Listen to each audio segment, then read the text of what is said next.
ओम शांति। आपका प्रश्न है कि मुरली में आया कि धन का भी पोटामेल रखना है कि कैसे धन को कहाँ कैसे यूज़ करना है। ऐसे नहीं जैसे आते वैसे चलाते रहो। तो धन का पोटामेल पर क्या श्रीमत है? उत्तर है, धन के लिए बाबा ने श्रीमत ऑलरेडी दी है कि हमें सब कुछ मन से बाबा के हवाले करना है। जो कुछ हमारे पास है सब उसके हवाले, मेरा नहीं, सब कुछ बाबा का। तो उसमें धन भी आ गया। तो जब हम हमारा धन को बाबा को सौंप देते हैं तो हम ट्रस्टी बन जाते हैं। इसीलिए बाबा हमेशा कहते हैं कि घर में रहते हुए ट्रस्टी बनकर रहो। तो जब हम ट्रस्टी बन जाते हैं तो हम निश्चिंत हो जाते हैं। तो तब हमारी सुषुप्ना नाड़ी एक्टिव होती है और हम बाबा से अच्छी रीति योग लगा सकते हैं। तो धन हमारे पास जो भी है तो हमें एक आदत डालनी है, बाबा से पूछ कर करना है। अगर कुछ वो चीज़ें लेनी है, मकान लेना है, कोई भी चीज़ लेनी है, बाबा से पूछो। ये एक आदत डालनी है और माइंड में रहे कि मेरा नहीं, ये तो बाबा का है। दूसरा, जो भी हमारे पास इनकम है आती है उसमें परसेंटेज फिक्स करके बाबा के कार्य में लगाना है, जिससे हमारा भाग्य भी जमा होता है और हमारे पद भी ऊंचा जाता है। इस जीवन में भी बहुत प्रगति होती है। इसीलिए धन कहाँ हम यूज़ करते हैं, कितनी इनकम है, क्या उसका सही सदुपयोग हो रहा है या जैसे आया वैसे यूज़ करते हैं।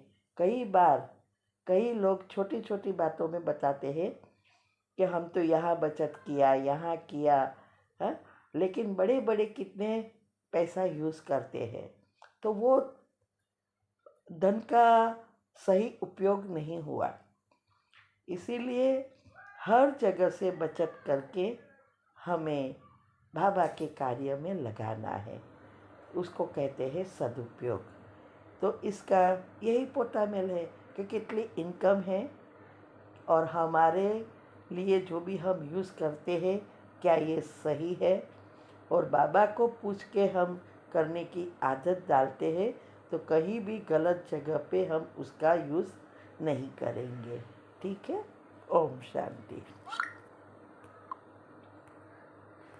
आपका प्रश्न है कि आप एक टीचर है और बच्चे ठीक से पढ़ते नहीं तो कई बार डांटना पड़ता है, डिसिप्लिन में नहीं रहते हैं तो बोलना पड़ता है।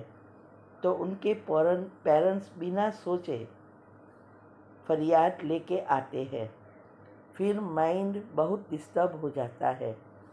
कैसे काम किया जाए? प्रिंसिपल भी स्ट्रिक्ट नहीं रहते तो हमें ही फेस करना पड़ता है। तो स्टूडेंट्स आर्ग्यूमेंट भी बहुत करते हैं। कोई टीचर्स तो मारते भी है, उनको कुछ भी प्रॉब्लम नहीं होता। तो क्या ये भी हमारे कर्म है या कर्म का हिसाब है? इसमें ज्ञान कैसे अप्लाई करें, जॉब कैसे करें? उत्तर है, अगर आपको स्ट्रेस फ्री रहकर जॉब करनी है, घर संसार को अच्छा बनाना है, तो हमें रोज इस आत्माओं को सकाश देना है। अगर आप जितना भी इस आत्माओं के मुख से बोल के डांटेंगे वगैरह करेंगे तो कोई सुधरने वाला नहीं है, क्योंकि हर एक के साथ हमारे हिसाब किताब है। आपके ज़रूर हिसाब किताब है, लेकिन वो हिसाब किताब के साथ आप सिचुएशन पर जो नेगेटिव सोच चलाते हैं उसके कारण वो हिसाब किताब और बढ़ता है। क्योंकि ऐसा नहीं है कि सब कर्म ही है, हम नया भी बनाते हैं ना हर पल। जब भी कोई सिचुएशन आई, जैसे आप अभी टीचर में हो और आप ये बच्चे अभी कंट्रोल में नहीं आ रहे हैं या आपका नहीं मानते हैं, तो ये आपका हिसाब किताब, लेकिन अभी आप कैसे रिएक्ट करते हैं वो नया बनता है। और इसीलिए आप उसी बातों का चिंतन करके इसी सभी आत्माओं से, उसके सूक्ष्म शरीर से पाप कर्म और खींचकर बढ़ा रही हो। इसीलिए हमें हमारा ज्ञान जो है वो उसके लिए है, बैलेंस रखने के लिए, मन को कैसे स्टेबल रखें। तो इसके लिए जरूरी है विधि। योग में आपको जो भी हम दिनचर्या भेजते हैं, भले आप स्कूल में हैं, हर घंटे जो भी बाबा ने बताया है वो हम दिनचर्या भेज रहे हैं। तो आप जहाँ भी हो वहाँ मन में ही ये तो करना है ना। तो उसमें आता है कि 11 बार वो गुणों का लाइन को दोहराओ मन में। तो इससे क्या होगा, जो भी आपके अंदर कुछ हुआ 1 घंटे में वो प्रोसेस हो जाएगा, मीन्स अंदर ब्रेन में चला जाएगा। और ये गुण का चिंतन आपने किया, उसकी असर 45 मिनट रहेगी। ऐसे करके आपको स्ट्रेस नहीं होगा और रात की निंद्रा का चक्र भी रिसेट हो जाएगा। और ये दिनचर्या से आपका जैविक घड़ी, बायोलॉजिकल क्लॉक रिसेट होगा। इसीलिए ज़रूरी है, भले आप जॉब करते हैं लेकिन ये करना भी साथ में। आप जॉब पर जा रहे हैं तो रास्ते में भी आप योग कर सकते हैं, सकाश दे सकते हैं। और रोज़ इस आत्माओं को सुबह में सकाश दो। योग के बाद 5 मिनट सभी को विजुअलाइज करो और पवित्रता के किरणें मुझ पर पड़ रहे हैं, मुझसे सारे क्लास में स्कूल में फैल गए हैं, सभी आत्माओं में प्रवाहित हो रहे हैं और सभी बच्चे अब मेरी सुनते हैं। इस आत्माओं के साथ हिसाब किताब चुकतू हो गए हैं। अब ये आत्माएं सब मेरी बातें अच्छी रीति सुनते हैं, समझते हैं।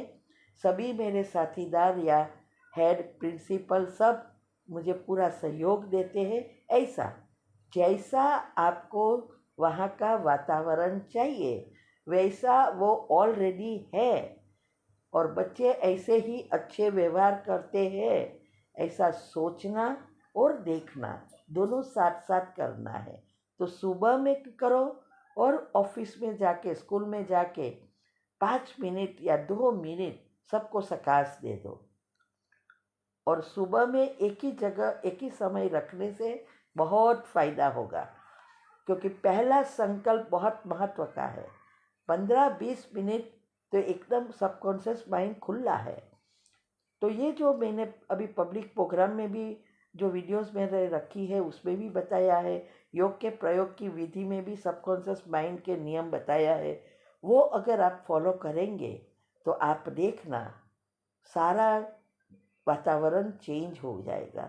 अभी आप जो नेगेटिव सोच के नेगेटिव बढ़ा रहे हो, फिर जब आप ऐसे सकाश देकर पॉजिटिव सोचेंगे तो सबके साथ के पुण्य कर्म बाहर आएगा।